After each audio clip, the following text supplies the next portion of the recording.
What's good, everybody? Welcome to an emergency edition of the Coast to Coast podcast. With me, as always, Sherrell McMillan.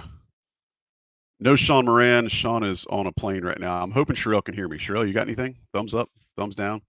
All right, we're good. Appreciate everybody being here.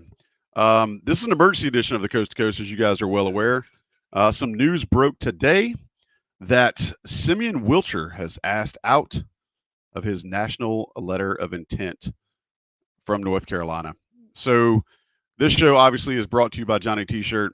I'm going to assume Johnny T-Shirt ain't sending Simeon Wilcher any goodies anytime soon. But I wanted to go ahead and get a mention in for them. And now let's go ahead and kick it to Sherrell. Sherrell, Sim Wilcher, 6'4", 165, guard. I think he fancied himself a point guard. There's been some developments recently, but I'll let you speak to him mostly. From Roselle, New Jersey. He had committed to North Carolina on the 15th of October, 2021. I remember you and I talking about this on the phone, like trying to scramble to get to do a pod to talk about it. So I want to ask you first, why is this developing now for Sim Wilcher asking out of his NLI? It's funny because I'll answer that question in a second. But if you remember, we were doing the commitment podcast, on YouTube, and we were in the Smith Center, and there were like people running Yes, down for I guess that would have been it late was night in late night. Yeah, HD. Yeah. yeah. So just His funny first to one. think. Yeah, that's been not quite 2 years ago. I think we're here now because UNC's, I would say, I guess, where UNC is right now, I don't think aligns with where Wilcher wants to be now and moving forward, if that makes any sense. So I think when he was originally recruited, he was on the ball. He was the point guard. Mhm. If you recall, UNC went through a couple of guys in 2023 that they really looked at that spot. It started with Rob Dillingham. He was the first offered way back when Roy Williams was still head Whew. coach. I think this is pre-COVID when Dillingham got an offer, and that didn't materialize. So UNC quickly pivoted, I would say, in September of 2021 to a trio of lead guards.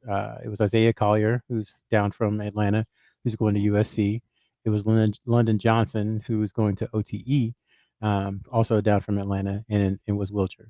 And Wilcher kind of got first dibs on a visit. He visited, like I said, the week before Late Night in HD, like the official opening first act of Hubert Davis as a head coach, and he committed privately about 2 days later and committed publicly the next Friday. So a quick recruitment that went fast, and didn't really expect it when it happened. Collier and Johnson never even got a chance to visit because they had Wilcher locked up, and then they moved on. So fast forward, I would say a year, you're always hearing stuff. There's always rumors, but every time we would talk to someone close to him, they would say, nope, not true, not happening. And so it was like you tried to get to the next step of the recruitment. It's like, okay, Mhm. so he committed. Okay, so now is he going to take an official visit as a senior? When is he going to get back to Chapel Hill? And each time, the likelihood of this happening seemed to dwindle. So then you get to signing day in November of 2022, and it was kind of like, is he going to sign? We think he is. We think everything's on the up and up, and then he signed. So you're like, okay, it's going to happen, even though maybe some people didn't think it was going to. Yep. And you keep moving through different things, and I would say last month, as some news happened privately that was announced publicly later, I think that's when there was a first little bit of hesitation. I don't think it's because of that per se and how it relates to things on the court, but I do think that was a factor. And as to the why of right now, I don't have a good answer. I've gotten a ton of questions, texts about, are you surprised by this? And my answer to everyone has been the news itself, not super surprising. The timing, yes. So I think that's kind of where things stand. It's a little bit surprising that they decided to do it today versus maybe a month ago or 2 months ago or whenever. But I think this was always kind of brimming just under the surface. recognizing who we're talking to is a very pro UNC audience that subscribes to this show, listens to this show, is joining us in the chat tonight on YouTube Live, and we'll be listening to this later as it's downloaded as a podcast for them. I think the frustration is in the fact that, as you mentioned, North Carolina had moved on from a couple of other prospects, and to your point, the roster looks different now than maybe it did when Wilcher committed. Um, the optics of this, I think, are a struggle for a lot of fans. As you said, if he decommits before signing day, I think people can tolerate it. If he would have decommitted any time in that long span between, October the 15th of 21 and signing day, I think folks would have understood it. But now you've got a kid who, a couple of weeks from reporting to camp or reporting to campus is no longer wanting to be a part of the North Carolina program. Can you explain to us a little bit about, are the optics that bad, or is just one of those this is what we have with college ball now situations? Yeah, I would say the game is the game, and it, this kind of thing's just going to happen. And I think you have to separate it from kind of the fandom, and then kind of the Wilchers doing what they think is in their best interest. I understand there was a commitment. I understand they signed, but as long as there are ways to get out of those things, then I think people will take these decisions down to the last possible minute. Because if there's anything that I've learned over the years is that generally, I'm more pro labor than I've ever been in my entire life. Not to get not to get like political or You anything. Jimmy Hoffa clone, Yeah, you. not to get political or anything, but I think you have to understand that these people are trying to do what they feel is best, and sometimes that's not on the time we expect or the time we think. Sometimes that's just on their time, and on their time happen to be very inconvenient for UNC and what they're trying to Yeah, put together. And just a few days before he was set to move in on campus, so from the fan base, I get the frustration 100%. I'm not for sure. some guy up here telling you not to be upset, telling you that this is great news or anything like that. It's not good news to lose a good player. It's not good news to lose a player who really bought into Hubert Davis's vision for the program before a lot of others. I mean, he was the first 2023 commit, and it happened just so quick. No one really expected it, and it was because they felt like Hubert Davis was going to be special. Yeah. I'm not saying it's not a good thing by any stretch. I'm just trying to show the viewpoint of the family, in that until it's 100% done, finalized, there's still a chance that there may be a better situation for their son, and I think that's what happened here. Going to do a little homonym work here. You said it. There's a chance it may not be done, finalized. Let's talk about another Dunn and a different way to spell it. North Carolina lost DeMarco Dunn recently, at the last, kind of almost at the 11th hour of the transfer portal closing. Um, that leaves North Carolina essentially with what, three guys at the position now, at the guard position. You've got Trimble, you've got Elliot Cadeau, you've got R.J. Davis. Uh, does that mean more plans for some of the new transfers to maybe play big at the two, or do you just feel like North Carolina is going to try to go find somebody else with what's left, to fill that, to fill another guard spot, because they need bodies now. I mean, you're talking about open scholarships, but more importantly, like, it's now where it was a log jam recently. Now it's nothing. Well, I think if you consider Cormac Ryan a two, which he's played some previously, then you have kind of a balanced backcourt. You've got four guards in Ryan, in Trimble, in Davis, and in Cadeau. And then Harrison Ingram, which, Hubert Davis told him that he would play some on the wing. I know people have their thoughts about that one way or the other, but we know what Hubert Davis has told him, because Ingram said it to us when we interviewed him, that he's going to play some Hmm. three, he can play some four. So if you think about it that way, you've got him there. You've got Wojcik, who can play some two and some three, and then you have Withers along with Ingram, who Ingram along with Withers, who can play some four. Washington, who could probably play four in some limited minutes, and then you have Baycott. So positionally, I don't think it's that much different than it was before. Um, I think you have balance. Whether or not it's enough, I'll let other people be the judge of that. Um, but I do think they'll try to use another scholarship at least. It's very late in the game, later than it's Yeah. ever been. Um, but there's still players out there, and there's still chances to add to the roster. So we'll see what they do. You know, again, this is not great news. It's no way to spin it into a positive. Um, but they do still have, I would say 4 guards and 2 wings and a few bigs. So the I guess where you're looking at where there might be a deficiency is kind of a little bit on the wing. Um, well, and again, it's never a good thing when North Carolina's looking for shooting, and the kid asking out of his NIL was a shooter. But hear what you're saying. You made a quote a second ago that's later than it ever was. My late great Aunt Pat used to say that whenever I'd ask her what time it was. So when I ask you, you talk about open ships. Is it too late for Hubert Davis to pivot?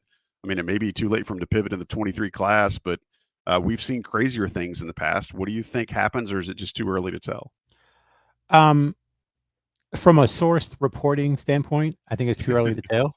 But if you can play like we're about to get reckless, I'm doing my terrible Le Batard impersonation, but like what follows here is speculation. It's not a report. It's just us talking. It's some dudes and people talking ball. Okay, but I mean, logically, wouldn't calling someone who may have been at your school already, who hasn't committed elsewhere, who Mm, happened to play a similar position, wouldn't that make a ton of sense? I hmm. don't know. Again, this is not a report. This This is is not a not us. report. This is Sherrell Yeah. talking to Joey with a bunch of people watching. Yes, this is us speculating. But I mean, to me, that makes a ton of sense to say, well, you haven't gone anywhere else. Maybe you can come back. And that Mm, would give you your 11th player. It would give you additional, backups at the wing, and a guy experience. in experience. So why not try that? I think that's the most logical, firm starting point. But I do think there will still be players available, grad transfers and everything. And you're not looking for, at least I don't think the UNC staff is looking for someone who can come in and start at the 2 or the 3. That or that or ship even is or even play 25 minutes a game. yeah, Like that it's ship not that ship has sailed. right. But you can't tell me there's not someone who out there who wants to come in and they have 1 year left or maybe a couple of years left and their last destination wasn't great and they see North Carolina with 3 scholarships open and they say, wow, I can play 7 minutes a game at UNC, be a backup, whatever. And if somebody gets hurt or if I play well, maybe I'll earn some playing time. I can collect a Mhm. lifetime of free Jordans and get a whole bunch of free swag and be on TV a lot. There are less appealing things than being the 11th or 12th guy at UNC. So there are players out there. We'll see what UNC decides to do, but I think DeMarco Dunn is kind of the logical starting point. Again, don't know anything, haven't talked to him, haven't talked to anyone close to him, but that seems like somewhere where you would start if you were UNC. Well, that's appreciate the levity there as always. It's one of the things I think you're really good at, and I know you don't like me giving you compliments, but I don't mind saying it. So before we get out of here, and again, this is an emergency coast to coast podcast. We're discussing Simeon Wilcher asking out of his NLI, which just doesn't happen quite very often. And shout out to Taylor Vippolis, who's in the chat. Which, guys, if you've ever seen Star Power, I mean, South Beach is lighting up our chat right now. So I haven't talked to anyone. I don't know anything. Haven't talked to anybody. Don't know anything. Don't know that is anybody. that is Sherrell McGreenberg. That's well done, guys. So let's take a couple of questions, and I do before we get there.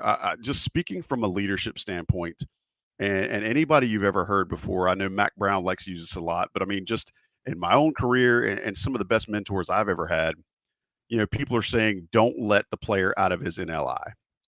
And I realize that's probably coming from a place of emotion and holding a grudge, but that doesn't do anything good for the program by holding a kid's feet to the fire, because then you have potentially parents or anybody else in his camp become malcontents, and you have a kid in your locker room who's going to spend hours upon hours upon hours with your team that you're trying to get success out of being a potential malcontent, and you just can't risk that.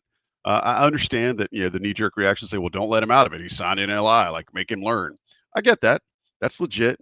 But in the real world and in college basketball, you just can't do that. I mean, I know people are suggesting that maybe somebody should be the first. I don't see any situation where that turns out good Well, for the school or the program or the kid and his family. well, if we can think about one, because there's an anniversary today. 6 years ago, or excuse me, 7 years ago, um, there was a player coming to UNC, transferring from another ACC school, and the ACC school wasn't going to let him do an Hmm. intra-conference transfer, and it was because of attention from people on Twitter like Jay Billis and Hmm. just fans in general that Cam Johnson was able to transfer to UNC because Pittsburgh ultimately decided, yeah, this bad pub isn't worth not letting him, waiving the You intro can't win that. transfer. And You cannot yeah, win that. right. So it sounds great.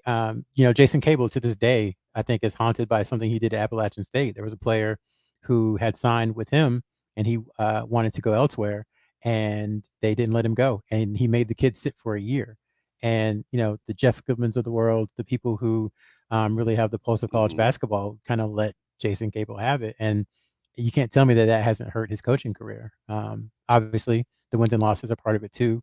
But I think, something like that, AAU coaches, high school coaches, writers don't take to that well. So it's just a bad look and a bad strategy for your program. And that's when I say as long as there are ways to get out of some of these things, people are going to take decisions to the last minute. That's what I mean. Because yes, a letter of intent is signed, and that's kind of where you have to be if you sign the paper most of the time. But it still is kind of only functional because it loses some of that power because of the public and the ability to put pressure on the school to release the kid.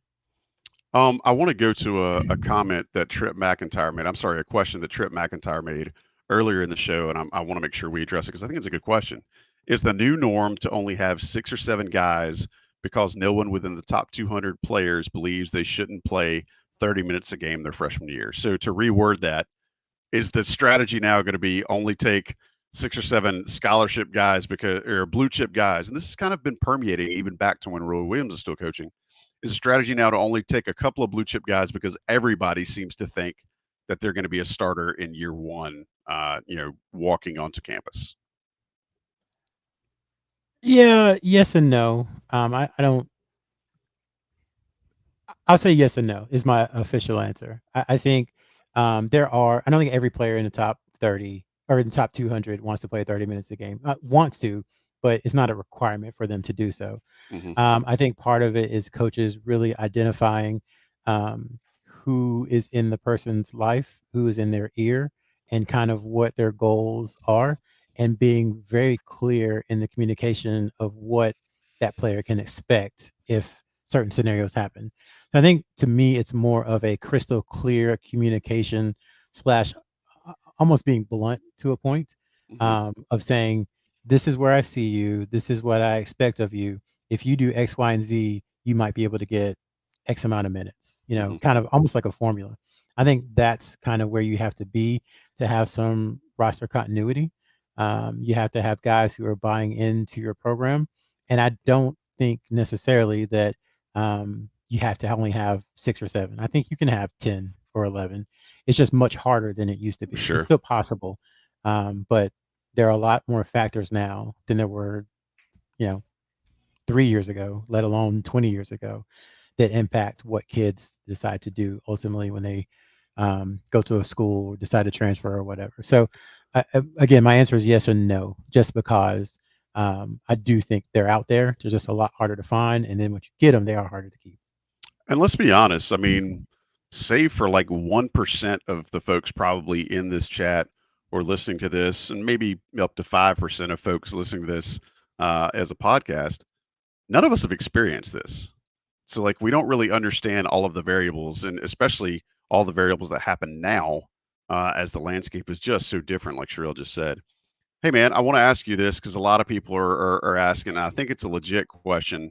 Um, you have any inclination to think, and this comes from Sharika Cruz, any thoughts to think this affects Ian Jackson at all? Again, another kid expected to be in the backcourt in the 24 class is committed, very highly rated player, brings a ton of scoring ability. But I think a lot of folks immediately think, all right, well, Cadeau reclassed. There was talks of Stevenson reclassing. Um, does this affect Ian Jackson at all? Because I think early on he was the one that a lot of folks thought would reclass before Elliot Cadeau would. Obviously, never say never, but I don't think so. I don't think he's reclassing. Hmm. We'll have something up on the site hopefully in the next 2 or so hours with a couple of quotes from him just about potentially reclassing and everything. Hmm. Um, every time we've talked to anyone close to him or to him, the standard line has kind of been no reclass. We don't believe in reclassing. It's not happening. We're not reclassing. We're not reclassing. And today is June 6th. So if you're going to reclass and be in Chapel Hill, obviously the staff would love for you to be there for the second summer session, which Yeah. starts, I think, exactly 3 weeks from yesterday. So it starts in 20 days. Um, More than that, though, they usually have there's an acclimation period for incoming freshmen, and they like for freshmen to take part in Carolina basketball camp, which starts next week. Hmm. So despite what Jackson has said, that he's not reclassing, folks close to him have said he's not reclassing. Even if all that changed in the next couple of days, that's a lot of paperwork and a Yeah. lot of logistics to get through in less, 2.5 weeks. So the potential of it happening decreases each day, even though, as I said before, Jackson and everyone around him has been fairly consistent for the better part of 6 months that he's not reclassing into 2023. Shout out to the 390 folks that are watching this live. And we also want to give kudos to anybody who's listening to this once it gets uploaded to your podcast feeds.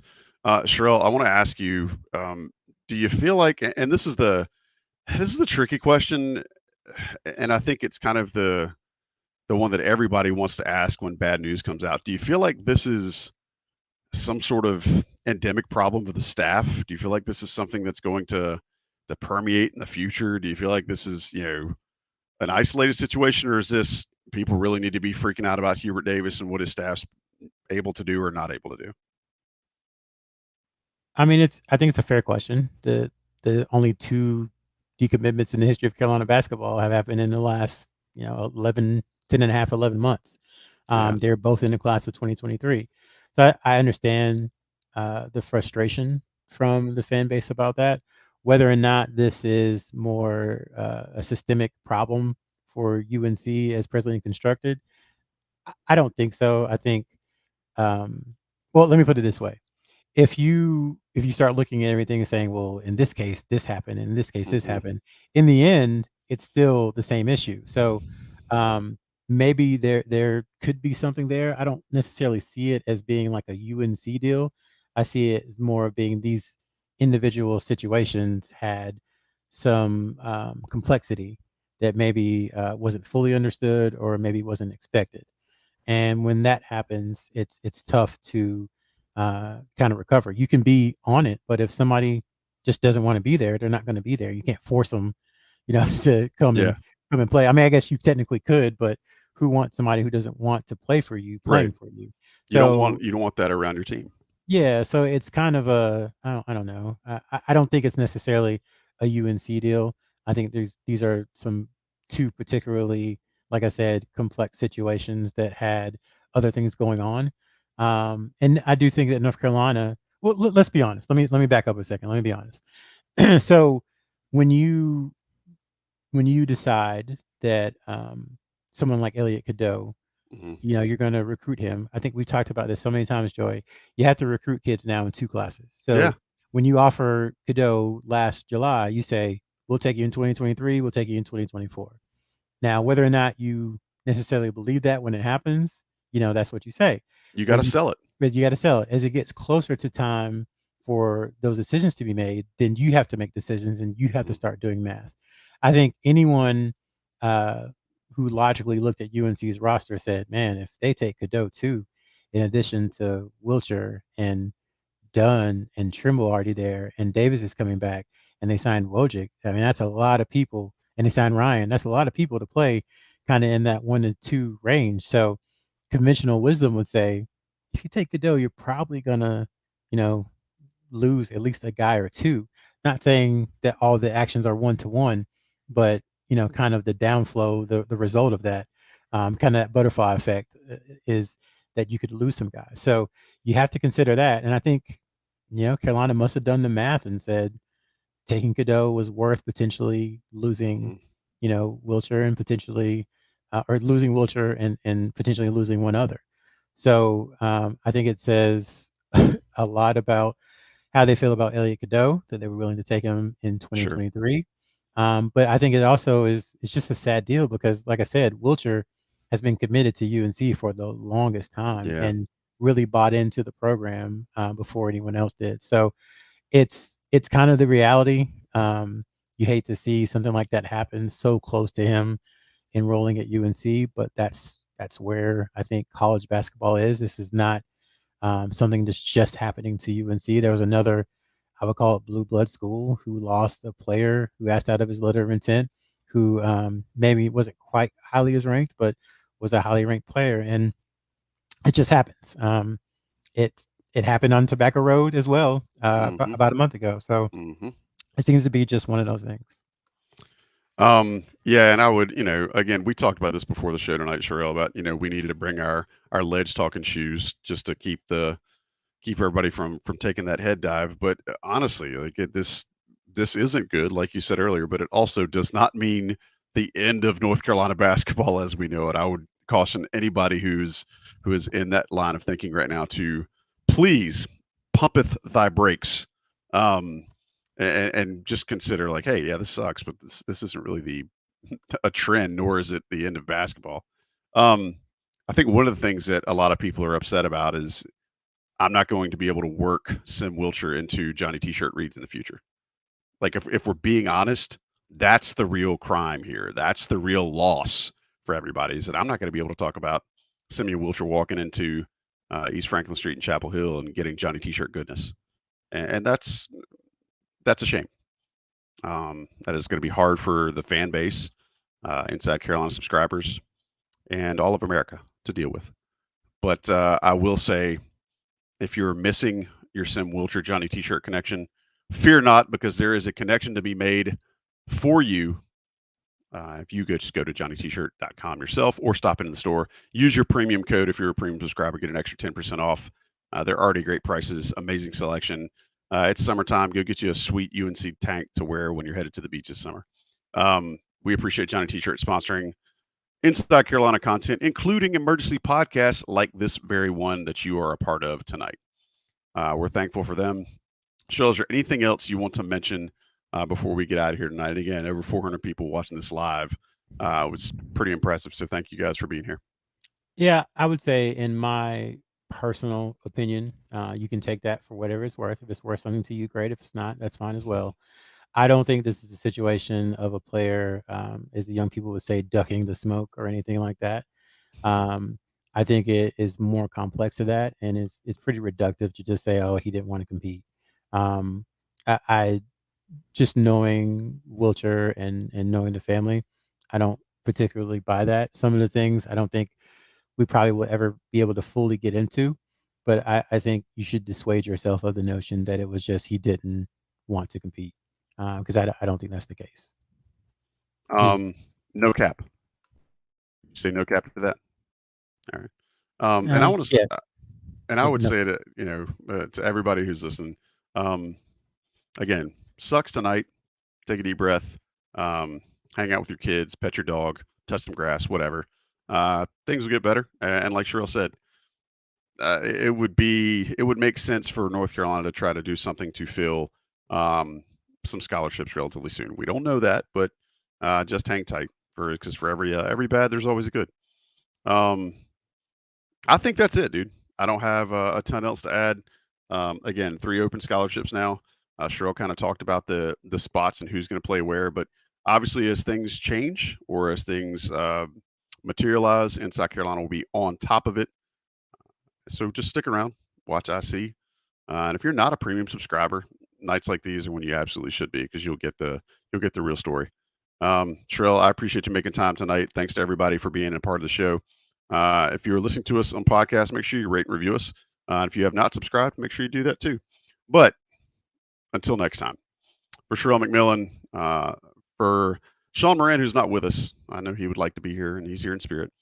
Shout out to John Bauman for his help with StreamYard, and shout out to John Siegley for producing. This has been the Coast to Coast podcast. I'm just Joey Powell. We'll talk to you next time. Late.